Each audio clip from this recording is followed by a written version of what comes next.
Persis setahun pemerintahan Presiden Prabowo Subianto, berbagai programnya dijanjikan ketika kampanye di Pilpres 2024, satu persatu direalisasikan. Salah satu program unggulan adalah makan bergizi gratis MBG. Hingga Oktober ini, sebanyak 36,2 juta penerima manfaat telah menikmati program MBG. Dengan total distribusi mencapai sekitar 1,4 miliar porsi makanan di seluruh Indonesia, Presiden Prabowo menyatakan program andalannya ini sukses. Meski ada kejadian keracunan akibat MBG di berbagai daerah, namun pembenahan terus dilakukan sambil jalan. Kita mau zero defect, walaupun sangat sulit, tapi kita harus. Kita sudah perintahkan semua dapur harus punya alat-alat yang terbaik untuk membersihkan, dan ini kita akan sempurnakan terus. Dan juga kita minta semua guru untuk anak-anak sebelum makan cuci tangan yang benar untuk mencegah kalau virus, bakteri bisa dari mana saja. Tahun depan, program ini akan terus dilanjutkan yang menyasar hampir 83 juta orang. Dengan MBG ini, diharapkan kualitas kesehatan dan kecerdasan anak Indonesia makin baik dan membawa kesejahteraan di masa depan. Untuk membahas mengenai makan bergizi gratis, sudah bersama kita di studio Kompas TV, Dr. Grace Wangge, Associate Professor Monash University Indonesia. Dan saat ini telah bersama kami Mbak Grace. Selamat siang Mbak Grace, telah hadir bersama kami di Kompas Siang. Mbak Grace, ini menjadi evaluasi bersama bahwa terjadi keracunan bagi anak-anak yang jumlahnya dari data JPPI mencapai 13.000 lebih. Ya. Dan saat ini juga Presiden terus meneruskan dan tidak ada moratorium ataupun evaluasi. Seperti apa evaluasi dari Mbak Grace melihat program MBG dan juga ini menjadi catatan 1 tahun pemerintahan Prabowo Gibran? Iya Mas, jadi memang kalau memang ini namanya program kesehatan, memang kan dari awal program kesehatan itu harusnya didesain dengan baik, dan kita sudah tahu dari awal apa input, output, outcome, dan impact yang nanti kita harapkan. Kalau kita bicara 1 tahun, mungkin kita bisa lihat harapkan sebenarnya adalah short term output ya, jadi misalnya ada perbaikan status gizi dari anak-anak. Jadi lebih banyak anak-anak yang status gizinya normal, dari kurang gizi jadi normal, dari lebih gizi jadi normal. Itu satu. Kemudian yang itu yang bisa kita harapkan dari 1 tahun. Nah sayangnya sampai 1 tahun ini kita tidak melakukan pemantauan itu. Kemarin juga kita baru lihat Kementerian Kesehatan baru di akhir-akhir memasukkan mengenai bagaimana men-screening dengan program CKG untuk status gizi dimasukkan gitu ya. Jadi sedikit sulit sebenarnya kita menilai karena memang kita tidak tahu dengan apa program ini akan diukur, dan kemudian pengukurannya terlihat seperti terlambat, dan malah yang kasus keracunannya yang malah kemudian jadi lebih kelihatan ya gitu. Jadi itu yang terjadi. Artinya Anda mau bilang bahwa indikator terkait dengan standar gizi, lalu kualitas makanan maupun terkait dengan menjaga kualitas dari kesehatan itu tidak terlihat? Tidak terlihat karena memang juga dari awal tidak terdefine dengan baik ya dari program ini. Kita tidak tahu kemudian program ini mau mengukur apa gitu. Itu yang kemudian membuat kita juga sulit bilang bahwa ini berhasil atau tidak, apalagi baru 1 tahun juga gitu ya. Dan ini apakah juga implikasi bahwa saat ini belum ada payung hukum terkait dengan MBG ini, dan itu menjadi kendala di mana SPPG ini yang menurut BGN bahwa ada ketidakpatuhan sehingga terjadinya keracunan massal?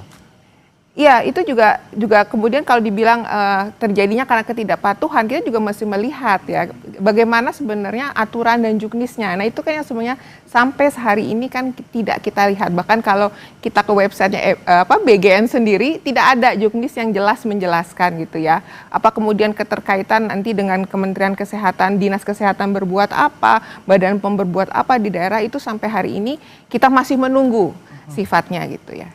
Artinya apakah tidak cukup dengan sekarang adanya sertifikasi SLHS, kemudian ada hazard analysis quality control dari Kemenkes juga menyatakan tersebut, dan juga ada sertifikasi atau seperti apa pandangan Anda? Ya, jadi itu yang perlu kita pertanyakan kembali ke BGN. Apakah memang setahun lalu mereka menentukan output 1 tahun itu adalah jumlah yang tersertifikasi SHS, jumlah yang kemudian SPPG. Sebenarnya sekarang ukurannya tuh berubah-ubah ya Mas, kita lihat. di satu waktu dibilang ini untuk menuntaskan stunting, di lain waktu dibilang ini untuk kemudian jumlah yang tersertifikasi, di lain waktu bilangnya lagi ini untuk jumlah porsi. Jadi sulit sekali kita menentukan sebenarnya ini kan program unggulan, kemudian sampai di mana keberhasilannya, apa yang mesti kita perbaiki, itu yang kemudian ya sulit juga sulit mengatakan ini berhasil atau tidak atas indikasi apa gitu. Baik, sebelum masuk ke substansi terkait dengan kualitas gizi, tadi Mbak Grace menyatakan soal pencegahan dari stunting. Sebenarnya apa sih inti dari itu untuk mencegah stunting? Tapi jawabannya kita tahan terlebih dahulu. Pemirsa, Kompas Siang kembali setelah jeda terkait dengan pembahasan 1 tahun pemerintahan Prabowo Gibran dengan program makan bergizi gratis. Kembali di Kompas Siang, Saudara. Partai Hanura menyatakan kinerja 1 tahun pemerintahan Presiden Prabowo dan Wakil Presiden Gibran Rakabuming cukup memenuhi harapan publik.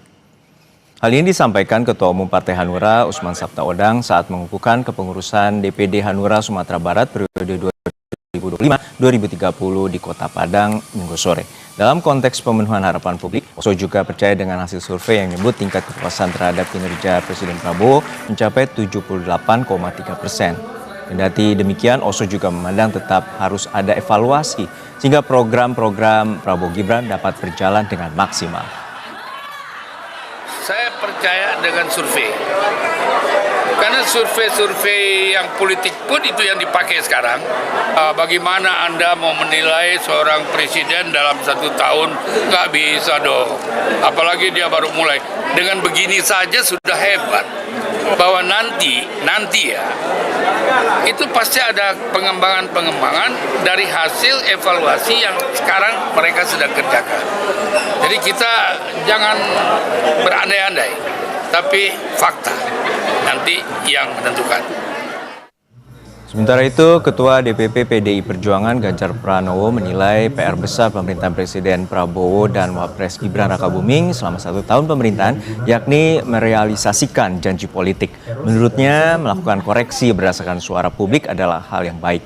Ganjar bilang situasi eksternal yang buruk jadi tantangan bagi program pemerintahan, sehingga pemerintah harus berbenah berdasarkan catatan publik. Ia berharap pemerintah bisa semakin mendengar aspirasi masyarakat untuk memperbaiki pelaksanaan program prioritas seperti MBG, Koperasi Merah Putih, hingga sekolah rakyat. Ada banyak hal, semua program yang belum bisa tercapai tentu saja, dan ini 1 tahun pertama. Maka kalaulah kemudian ada catatan-catatan dari publik, itu perlu didengarkan. Penegakan hukum saya kira bagus gitu ya. Catatan-catatan kemarin terkait dengan program-program prioritas, apakah itu MBG, Koperasi Merah Putih, sekolah rakyat yang memang cukup masif, perlu mendapatkan pengawasan yang ekstra. Sehingga kelak kemudian tidak akan menimbulkan persoalan, dan suara dari publik baik itu untuk didengar. Dan ketika kemudian anggaran kita tidak bisa memenuhi untuk semuanya, maka menurut saya itu yang saya katakan sebagai adjustment. Sehingga tidak membuat beban dari pemerintah berat. Karena kita juga harus bayar utang banyak kan ini. Ya, Saudara, masih bersama kami pakar kesehatan masyarakat dari Monash University Indonesia, Mbak Grace Wangge. Mbak Grace, tadi kita tertahan sebelum jeda bahwa apa saja substansi terkait dengan pencegahan stunting? Apakah MBG ini apa saja yang perlu dievaluasi dan apakah juga sudah tepat sasaran selama setahun ini? Ya, sebenarnya kalau kita bicara tentang stunting itu kan kalau kita mau mencegah harusnya di 1000 hari pertama kehidupan. Ya, jadi sebelum anak itu lahir sampai 2 tahun pertama kehidupan. Nah, yang kita tahu sekarang MBG baru dilaksanakan pada anak sekolah ya. Memang sudah mulai untuk ibu hamil sekarang. Nah, tapi juga sebenarnya stunting itu bukan cuma sekedar pemberian makanan ya. Kalau kita lihat tuh ada perlu juga ada edukasi, kemudian ada kebersihan lingkungan. Jadi apakah hanya memberikan makanan bergizi itu akan kemudian bisa mengentaskan stunting? Itu hanya salah satu faktor gitu ya. Jadi kalau dirunut-runut apakah karena diberikan makanan bergizi sekian tahun kemudian dia pasti kita akan bisa menurunkan angka stunting ya? Mungkin bisa, tapi pasti itu akan jadi sesuatu yang namanya impact gitu dalam suatu program. Jadi sesuatu yang jangka panjang sebenarnya gitu. Tidak bisa dilihat dalam setahun atau 5 tahun gitu. Ya.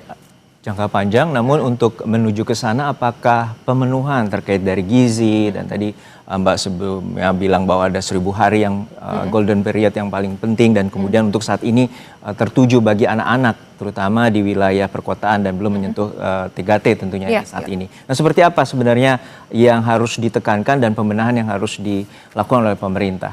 Kalau memang mau memperbaiki stunting atau mensukseskan MBG, Mas? Salah satunya terkait dengan stunting. Nah, kalau untuk stunting saya rasa dari sebelumnya kita juga sudah punya Perpres stunting ya, yang di dalam Perpres itu kita sudah ada koordinasi lintas sektor dan jadi pengentasan stunting ini bukan cuma masalah memberikan pemenuhan gizi makanan dibagikan, tapi juga bagaimana edukasi gizi, kemudian juga untuk pangan ya. Jadi kan tentu kan ibu dan keluarganya tidak hanya makan satu kali. Kemudian ibu itu juga kan sebagai ibu dia tidak hamil gitu ya, dia kan juga butuh lingkungan yang nyaman.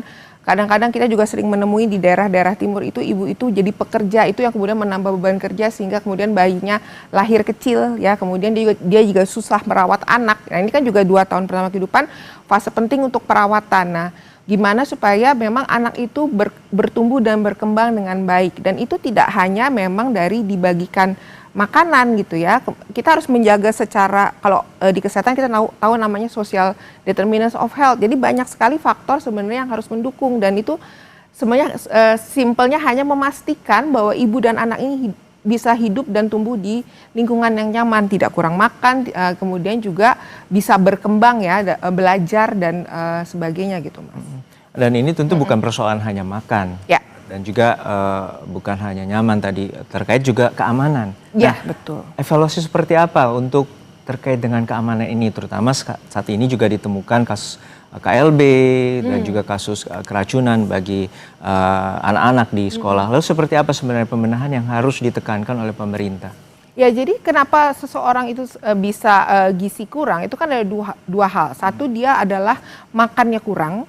Kemudian ada yang menghabiskan makanan yang dia makan, dalam hal ini bisa infeksi ataupun dia butuh energi yang lebih banyak, ya kan. Nah, yang terjadi sekarang adalah dengan adanya KLB ini, satu makanan yang masuk juga udah kurang, dan kemudian kita lihat juga gizinya juga dipertanyakan gitu kan ya. Kemudian dengan kalau KLB berarti dia jadi diare, keracunan, sakit, berarti butuh energi lebih banyak. Jadi malah makin menarik semua gizi yang dia makan gitu. Jadi memang 2 hal ini harus ditangani bersama-sama gitu ya. Jadi harus disediakan, kalau mau memang menyediakan makanan bergizi ya harus benar-benar makanan bergizi yang bergizi dalam arti sehat gitu ya. Tidak kemudian menyebabkan dia sakit dan kemudian masuk rumah sakit, dan kalau anak sakit ibunya juga sakit gitu kan, tidak mungkin anak sakit itu tidak diurus oleh keluarga dan ibunya gitu. Dalam pandangan Anda titik kritisnya di mana? Bahwa adanya pengawasan, monitoring tentu penting, tapi seperti apa sehingga akhirnya menyebabkan adanya faktor keracunan tadi? Satu, memang kalau emang ini program besar, seperti saya ngomong tentang stunting, Perpres stunting aja itu butuh koordinasi lintas sektor gitu ya. Nah, di dalam MBG ini juga harusnya diperlakukan hal yang sama gitu. Untuk kemudian kita ngomongin program besar, ini bukan cuma program kasih satu anak makanan gitu ya. Jadi perlu ada berbagai banyak pihak yang terlibat gitu. Jadi satu peraturan yang jelas, fungsinya peran masing-masing itu apa di MBG itu harus lebih diperjelas menurut saya, untuk kemudian menjamin bahwa anak dapat makan yang bergizi dan kemudian tidak sakit dan tidak keracunan gitu. Dari sisi dapur SPPG atau dapur MBG yang saat ini menyediakan makanan, apakah sudah cukup tepat atau masih ada hal-hal yang penting harus dibenahi? Ya, sebenarnya saya sendiri mempertanyakan dasar apa yang membuat kita harus semua seragam punya SPPG ya. Karena membangun SPPG sendiri itu juga sebenarnya bukan sesuatu yang mudah bisa dalam waktu yang singkat gitu. Sebenarnya kita sudah punya program makan bergizi di sekolah, itu kan bukan yang pertama ya. Kita sudah beberapa tahun ini sudah sebenarnya melaksanakan dalam hal yang kecil gitu. Dan ada kantin-kantin sekolah yang sudah siap untuk melakukan memberikan makanan bergizi untuk anak-anak di sekolahnya masing-masing gitu, dan sudah dilakukan juga gitu ya. Jadi itu seharusnya dikaji mana yang kemudian memerlukan SPBG, mana yang kemudian bisa menggunakan sumber daya yang memang sudah terbangun gitu. Karena ya bayanginlah kita bikin usaha catering, tidak mungkin dalam setahun itu sukses, pastilah ada masalah karena kan kita juga bikin catering juga sambil belajar gitu ya. Nah ini juga menurut saya juga terjadi dengan ketika kita memulai suatu SPPG, apalagi dengan juknis yang sampai saat ini kita juga masih belum jelas juknis yang mana gitu kan. Jadi ya seperti itu kira-kira Mas. Tapi untuk tadi Mbak menyatakan bahwa kantin sekolah diberdayakan, dan apakah itu cukup? Pada daerah-daerah yang kantin sekolahnya sudah berjalan dan juga kantinnya didukung oleh kebijakan yang lain dan juga stok pangan ya. Ini kan juga kalau memberikan makan harus stok pangannya juga harus cukup. Itu seharusnya bisa berjalan dan sudah dibuktikan di beberapa daerah yang punya sistem yang distribusi pangan dan yang baik sudah bisa berjalan. Tapi kayak di daerah 3T yang tidak punya kantin sama sekali, nah itu yang kemudian harus dipikirkan bentuknya apa. Apakah memang harus membangun SPPG yang besar, karena SPPG itu juga perlu sumber daya gitu ya. Atau bentuk lain, misalnya kan di daerah ada, kita tuh punya kultur ada dapur umum gitu ya. Mas, ada ibu-ibu PKK misalnya di daerah. Nah itu mereka juga sebenarnya bisa dilibatkan gitu. Jadi harus mengenal potensi masing-masing daerah yang paling visible untuk kemudian memberikan makan ke anak-anak gitu. Apakah ini juga terkait dengan target yang begitu cepat dan begitu luas, di mana saat ini sudah memenuhi target sekitar 30 juta penerima, dan ini menjadi problematik di mana SPPG terus berpacu untuk memberikan 3.000 dalam satu SPPG untuk menyediakan porsi makanan bagi murid. Ya ini yang kemudian kami dari Kesehatan Masyarakat selalu menyoroti, sebenarnya targetnya itu apa? Penerima kah, porsi kah, atau memang sejak awal kita mau memperbaiki gizi anak-anak gitu ya. Jadi itu yang harus jelas dulu gitu. Kalau memang targetnya kita mau menuntaskan stunting, memperbaiki gizi anak, ya itu yang dikejar. Bukan kemudian penerima, apalagi dikecilkan lagi ke porsi gitu kan. Karena kan satu penerima bisa beberapa porsi gitu kan. Jadi itu yang harus diperjelas menurut saya, bisa ke depannya kita harapkan kalau memang ada niat memperbaiki harus diperjelas. Baik, terima kasih atas perspektifnya Mbak Grace Wangge, pakar kesehatan masyarakat dari Universitas Monash Indonesia. Dan saat ini program makan bergizi gratis menjadi prioritas dari pemerintahan Prabowo Gibran dan diharapkan dapat mendengarkan sejumlah masukan untuk perbaikan dan pembenahan dari program prioritas ini. Terima kasih sekali lagi Mbak Grace Wangge telah berbagi perspektif bersama kami di Kompas Siang.